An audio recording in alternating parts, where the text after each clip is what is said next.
Vamos ver. Aí. Bom dia, meus queridos alunos.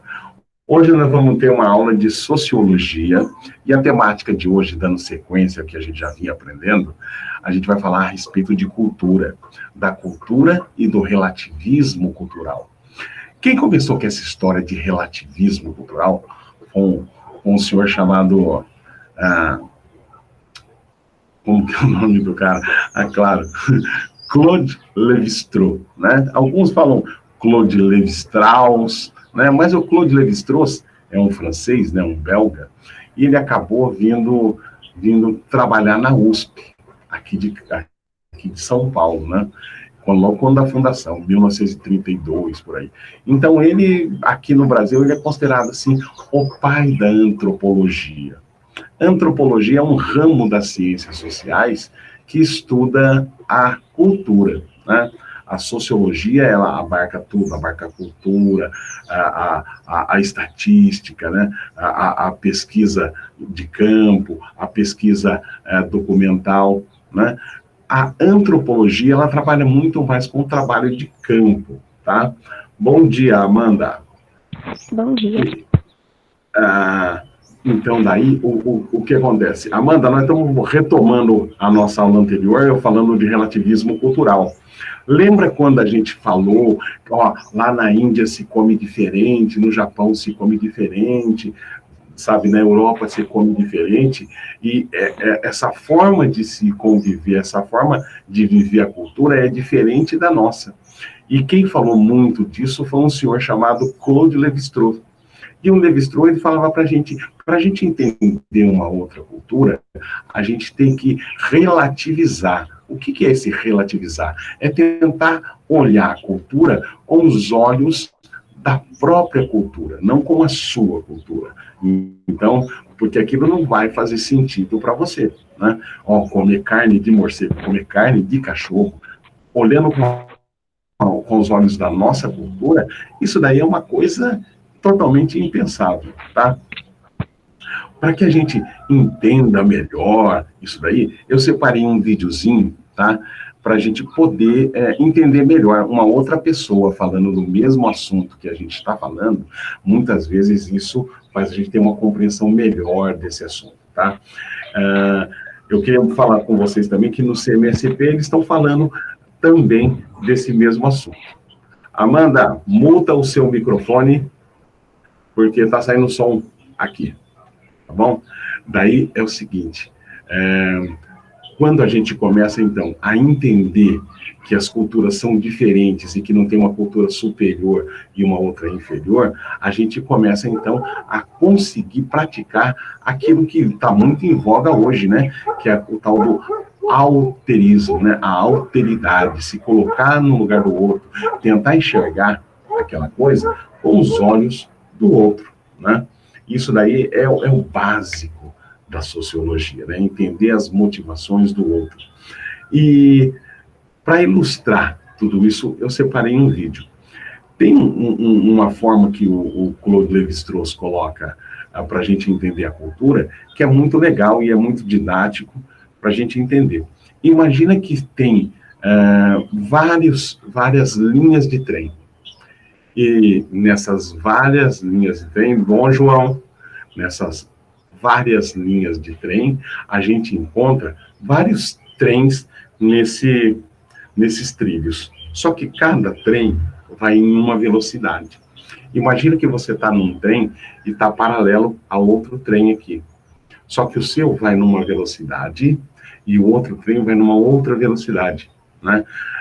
E quando você olha na janela do seu vagão, você vê outro trem e você não tem uma visão clara do que é aquele trem, porque ele está numa outra velocidade, entendeu? Então, uma cultura quando olha para outra, ela vê como se fosse esses trilhos de trem com os vagões. Então, você olha o outro vagão, você vê o outro vagão passando, né?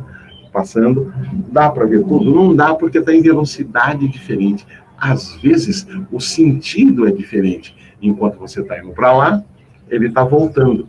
Você consegue ver a outra cultura? Consegue. Você não consegue entendê-la inteiramente, mas você vê que se trata de um trem, o trem é a cultura, e que só é diferente. E que se você invertesse o sentido da sua cultura e começasse a andar na mesma velocidade, você entenderia a cultura dele. Quer dizer, isso daí seria o quê? Você relativizar, você procurar entender a cultura a partir dela mesma, tá? Isso daí é um debate que existe dentro da antropologia, dentro do entendimento do que é cultura, tá? Para ilustrar essa nossa aula, eu separei um vídeo muito interessante, é de uma professora da Gabi, tá? Ela também trabalha com sociologia, né? E a gente vai falar hoje a respeito do que é, né? Vamos falar novamente o que é etnocentrismo e vamos acrescentar o tal do relativismo cultural, tá bom? Deixa eu colocar aqui essa apresentação para vocês, que ela é muito boa.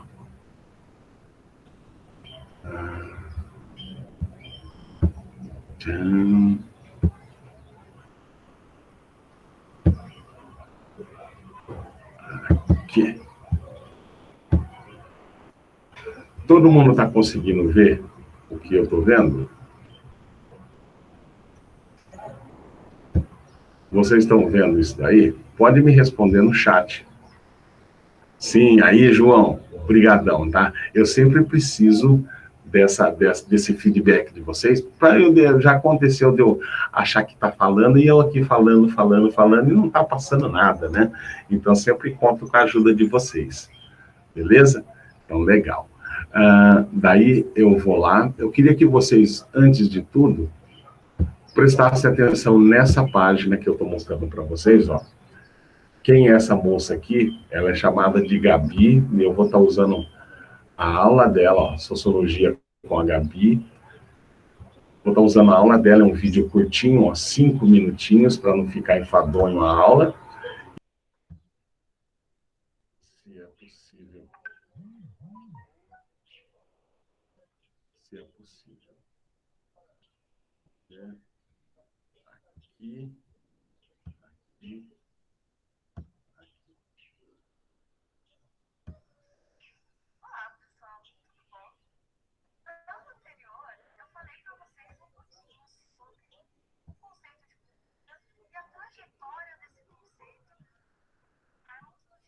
E agora, tá? Dá para ouvir?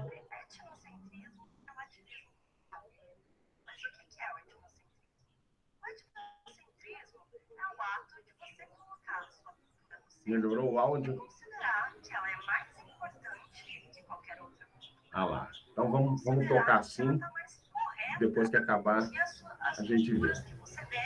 Em volta de você.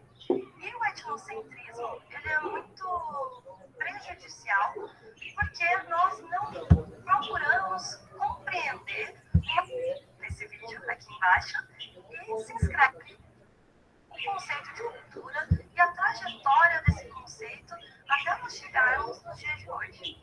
E hoje eu vou falar sobre etnocentrismo e relativismo cultural. Mas o que é o etnocentrismo? O etnocentrismo é o ato de você colocar a sua cultura no centro e considerar que ela é mais importante do que qualquer outra cultura, ou considerar que ela está mais correta do que as culturas que você vê em volta de você. E o etnocentrismo, ele é muito prejudicial porque nós não procuramos compreender uma cultura diferente da nossa, e é por isso que causa tanto estranhamento quando nós nos deparamos com uma cultura que nós não estamos habituados. Isso é o etnocentrismo. E o problema também é que ele gera conflitos de culturas que não procuraram entender uma a outra, ou de culturas que se achavam superiores às outras. Isso aconteceu principalmente na colonização do Brasil, quando os portugueses chegaram aqui, impuseram sua cultura para os índios. E os índios tinham um sistema cultural completamente diferente do homem ocidental. E os portugueses chegaram no Brasil impondo essa cultura, dizendo que os índios teriam sim de trabalhar para os portugueses, e quando os índios se rebelaram, ficaram os estereótipos sobre os indígenas, como os índios eram preguiçosos, ou os índios eram insubordinados, os índios eram indecentes porque não usavam roupas, ou então eles não eram necessariamente civilizados. É isso que o etnocentrismo faz. Ele gera conflitos quando há culturas diferentes. Mas qual a alternativa para combater o etnocentrismo? Tanto o etnocentrismo que tem dentro da gente, quanto de todas as pessoas. A alternativa, principalmente dada pela antropologia, é a do relativismo cultural, que entender que tudo é uma questão de olhar diferentemente para cada cultura. Ou então é uma questão de você tentar se colocar dentro da cultura daquele indivíduo que você está observando. E isso se faz principalmente através de um método da antropologia chamado etnografia, que é você tentar observar uma cultura com o máximo de atenção aos nativos dessa cultura e com o mínimo de intervenção da sua própria cultura. Então, quando a gente relativiza, a gente começa a entender alguns processos. E nesse processo, se estranhar a si mesmo, é muito importante. Mas como assim estranhar a mim mesmo? Se eu já tenho a minha própria cultura e eu estou acostumado com ela, como é que eu vou estranhar a minha própria pessoa? Tem uma reportagem muito legal do BuzzFeed em que são analisados comportamentos brasileiros por pessoas estrangeiras. E um exemplo que eu achei muito engraçado é que os estrangeiros acham muito esquisito que os brasileiros tenham uma lixeira para jogar papel higiênico.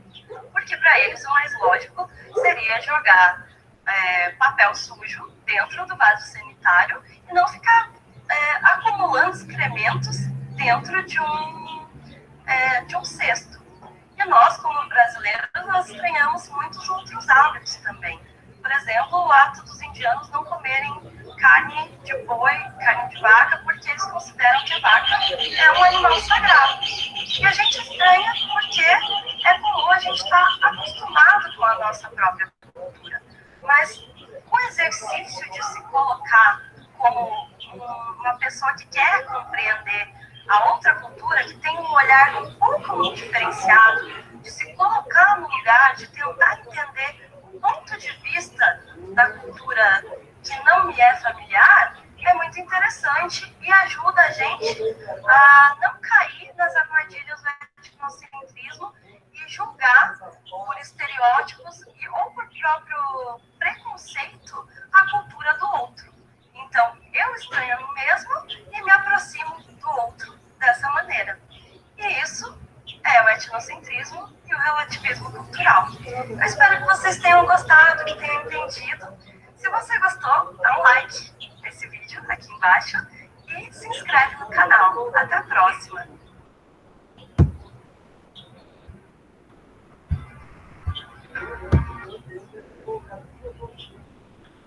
Legal. Agora a gente vai, então, a voltar aqui ao nosso assunto. E eu queria falar para vocês o seguinte. Tem um exercício colocado para vocês, e esse exercício só vai estar aparecendo no site do Benê a semana que vem. Agora, veja só. Para vocês que são muito espertos e participam das aulas online, eu vou estar disponibilizando para vocês.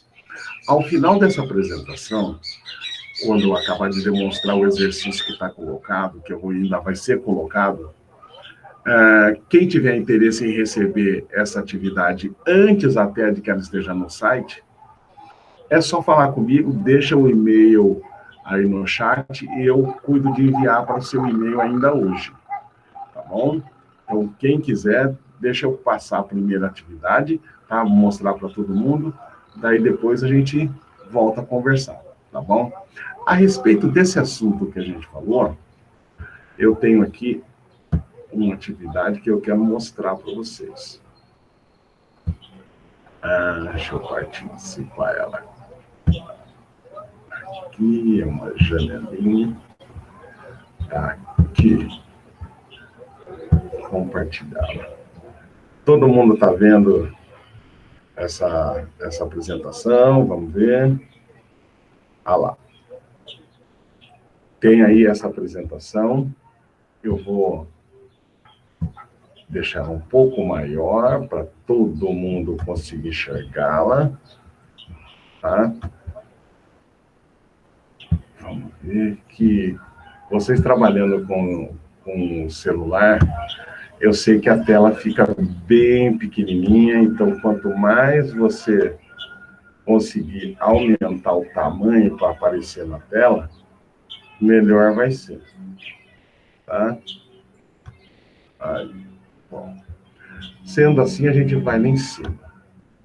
Ó, se for olhar, ó, olha o roteiro, ó, de 14/9 a 25/9.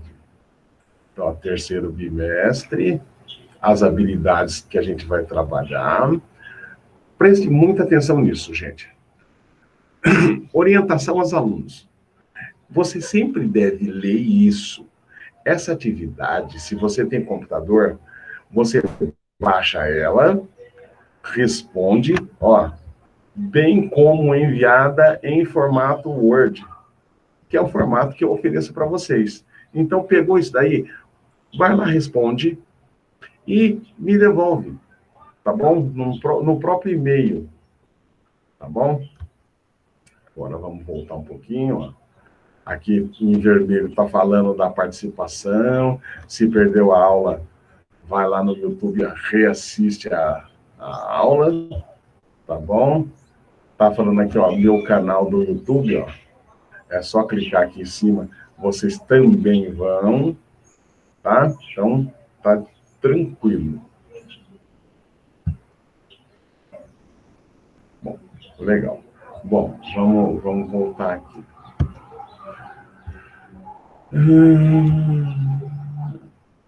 E, ó, vamos lá para a primeira questão.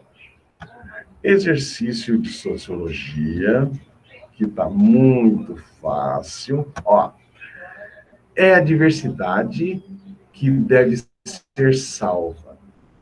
Ou seja, nós temos que ser diversos, gente. Não pode ser aquele negócio assim de existir uma única cultura. É essa diversidade até hoje que garantiu a nossa existência. Se todos nós fôssemos iguais, um pegou uma doença, todo mundo morre. E o que garantiu que alguns morressem e outros vivessem foi justamente essa diversidade. Por causa da alimentação, como se comporta, ou como se relaciona com o meio que vive. Isso daí vai transformar quem somos nós, em termos culturais e biológicos. Então, tem pessoas que são mais resistentes a uma doença de determinada parte do mundo, outras não. É justamente por causa dessa diversidade. É a diversidade que salva, que deve ser salva. É necessário, pois, encorajar as potencialidades secretas, despertar todas as vocações para uma vida em comum que a história tem de reserva. É necessário também estar pronto para encarar sem surpresa, sem repugnância e sem revolta o que essas formas sociais de expressão poderão oferecer de desusado melhor. A tolerância não é uma posição contemplativa, dispensando indulgências ao que foi e ao que é. Agora, veja só. É uma atitude dinâmica, que consiste em prever, em compreender e em promover o que o que se quer ser. Quem falou isso foi o Claude Lévi-Strauss. O que ele está querendo dizer aí? Que esse negócio da diversidade, não adianta você só contemplar. Você tem que entender, você tem que viver, relativizar, participar. Bom, daí tem lá. O Claude Lévi-Strauss, ele escreveu um livro que se chama Raça e Ciência. Quem encomendou esse livro foi a Unesco, é um órgão da ONU. Por que encomendou esse livro para ele, essa pesquisa, esse estudo? Depois da Segunda Guerra, quando foi criado a ONU, ainda prevalecia muito no mundo aquele negócio de achar que o branco, o nórdico, o europeu, ele era superior a todas as raças. Caiu-se, então, o conceito de raça e começou-se a fazer um estudo demonstrando que nós somos diferentes somente enquanto cultura. Biologicamente, nós somos idênticos. Se eu tirar o sangue de um negro e colocar num chinês, vai servir, desde que seja a mesma tipagem sanguínea, vai servir. Isso demonstra o quê? Que somos iguais biologicamente. Então, essa história de que o branco é superior ao negro, o asiático é mais inteligente, é tudo conversa fiada. O que vale é justamente o quê? As culturas são diferentes. Lévi-Strauss escreveu Raça e Ciência, a pedido da Unesco, no contexto do pós-guerra, Segunda Guerra Mundial, defendendo a diversidade cultural com um grande patrimônio e para, por fim, a ideia de superioridade por parte de alguns povos. Nesse sentido, o estudo das culturas e povos diferentes que a antropologia fez ao longo da sua história é de fundamental importância. E o entendimento desses povos e culturas diferentes só é possível graças ao desenvolvimento de um método típico da antropologia. Esse método é o... Gente, olha aqui. O que eu peço para que a gente entenda a outra cultura? É o trabalho de campo? É você ir a campo e vivenciar a cultura do outro? Pode até ser. É o etnocentrismo? É acreditar que a sua cultura é a superior? É o método de observação participante? É como você observa? Né? É o perspectivismo? Eu nunca sequer ouvi falar disso. Bom, dessas alternativas que tem aí, está sendo falado, e a gente discutiu até agora, é o tal do relativismo cultural. Agora eu quero que você justifique a resposta. Por que nós devemos usar o relativismo cultural? Porque nós achamos que a cultura é superior, é só uma cultura diferente, é em cima disso que vocês vão fazer esse exercício, tá bom? Tá muito tranquilo. Você pode consultar a internet? Claro que pode. Deve. Nessa nova perspectiva de estudo, gente, o conhecimento não fica preso ao professor. Não é só o professor que tem conhecimento, ele é o dono do saber. Pelo contrário, vocês devem buscar, pesquisar, conversar com outras pessoas, assistir vídeos, ler livros. Agora, veja só. Às vezes eu coloco coisa que eu acho na internet, e já aconteceu isso ontem, numa aula de história. Eu tirei uma determinada questão da internet e coloquei numa atividade. Teve uma pessoa que foi lá, achou a questão na internet, colocou a alternativa. Só que ele sequer leu. Eu inverti a alternativa. Ele errou. Aí é que tá. Você pode até buscar na internet, mas leia. Leia, porque senão você não vai chegar a lugar nenhum. Tá bom? E à medida que você leu, você já atingiu o meu objetivo. É isso que eu quero de vocês. Que vocês leiam, que vocês aprendam. Olha lá. Agora tem a outra aqui. Não quero que minha casa seja cercada de muros por todos os lados, nem que minhas janelas sejam tapadas. Quero que as culturas de todas as terras sejam sopradas para dentro da minha casa, o mais livremente possível. mas recuso-me a ser desapossado da minha por qualquer outra.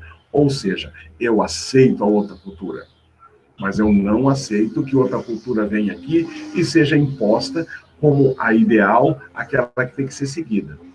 Quem que falou isso? Foi um tal de Mahatma Gandhi. O Gandhi é aquele líder indiano, velhinho careca, óculos redondo, né? Que usava uma roupa branca, bem magrelinho. Então, o Gandhi, considerando-se as ideias pressupostas no texto, esse pequeno texto que está em cima, eu vou querer que você me faça o seguinte. Ó. Primeiro, indica o reconhecimento à diversidade cultural, além das necessidades de afirmação e da identidade, seja étnica, seja cultural, seja religiosa. É isso que o texto está indicando? Bom, ou o texto está indicando critica a intolerância com relação às outras culturas, gerando assim os conflitos comuns neste novo século. Né? Então, a intolerância está sendo criticada, né, em relação às outras culturas, porque são justamente essas outras culturas o principal gerador de conflitos. Será que eu não gosto do chinês porque ele come morcego? É complicado isso. Pensar no que o Gandhi está falando lá em cima. O que o Gandhi quis dizer lá em cima? Que afirma a globalização aumentou de modo sem precedente, os contatos e a união entre os povos e seus valores, reforçando o respeito às diferenças socioculturais. É isso que ele está querendo dizer? O que ele está querendo dizer lá? Ele nega a existência da exclusão cultural e ressalta a homogeneização, quer dizer, todo mundo fica igual, né, mundialmente, e a superação, eliminação de fronteiras culturais. Quer dizer, em cima disso que o Gandhi falou, em cima daquilo que a gente aprendeu, ali em cima o Gandhi está falando o quê? Que ele aceita qualquer cultura. Ele só não aceita que a cultura dele seja suprimida para dar lugar a uma outra cultura que, de repente, se acreditam que é melhor do que a sua. Ele tem essa compreensão, gente, que cada povo tem a sua própria cultura. Entendeu? Reconhece a legitimidade das outras culturas, mas, no entanto, as minhas janelas, as minhas portas estão abertas a todas as culturas, mas não abro mão da minha. Tá? Então, dentre essas alternativas aí, qual que é aquela que mais se adequa ao discurso do Gandhi, e eu quero que você justifique a resposta, tá bom? Justificou a resposta, você está tranquilo. Bom, acabei aqui. Então, eu vou religar, o meu fone aqui, vamos ver se... Vocês estão me ouvindo? Estão me ouvindo bem? Eu tirei aqui, eu estou saindo daqui, aí. Todo mundo está me ouvindo? Todo mundo está me ouvindo? João Canguçu, não? Você não está me ouvindo? É que eu estou com um problema nesse... Está ouvindo? Está ouvindo? Agora está ouvindo. Amanda, está ouvindo?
Agora vocês estão me ouvindo? Agora todo mundo está me ouvindo? Agora vai, né? Agora vai. Agora sim. Bom, pessoal, de tudo que eu falei, o mais importante é que vocês, primeiro, leiam o texto, tá? Leiam os textos que tem. Procurem tirar suas dúvidas comigo. Pode vir, pode perguntar, tá bom? Pode me procurar no Face, pode me procurar aqui durante as aulas, tá? Eu queria saber de vocês aqui agora, se alguém está com muito atraso e gostaria de eliminar algum tipo de atividade atrasada. Boa tarde, Cauã. E aí, tá ouvindo, professor? Tudo bem contigo? Tudo bem. Bom, como que você está? Você está atrasado nas suas atividades, não? Nem se fala, tô atrasado demais. Então tá. Então, assim que eu acabar de gravar essa aula, a gente senta aqui e a gente vai sentar e conversar, ver se dá para eliminar alguma coisa, tá bom? Só acabar aqui já está acabando. Tá? Então, vou colocar novamente o fone aqui, ver se...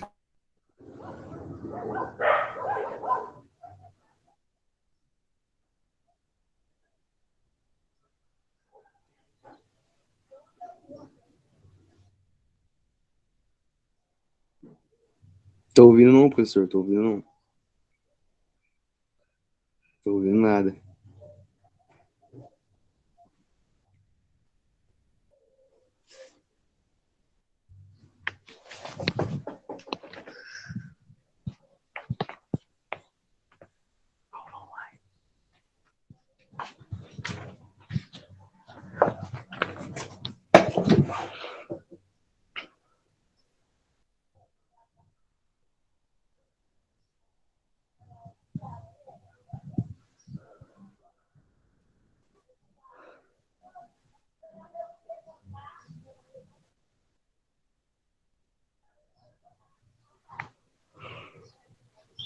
Estou eu aqui de novo, voltei. Só para eu me despedir de vocês, eu vou ficar agora na classe com quem quer ficar aqui para a gente acertar algumas coisas, tá bom? Alguma matéria atrasada e tal. E o restante, o que eu queria falar para vocês já está falado, então vai ficar a Amanda, vai ficar o Cauã também, que acho que acabou de entrar, tá bom? O restante, gente, abraço para vocês, Wakanda Forever. Wakanda Forever para vocês, e eu vou parar de gravar, mas eu vou continuar aqui para poder atender vocês, tá bom? Tá bem? Então tá, vou parar de gravar, mas eu vou continuar aqui. Tchau, tchau, gente. Tchau!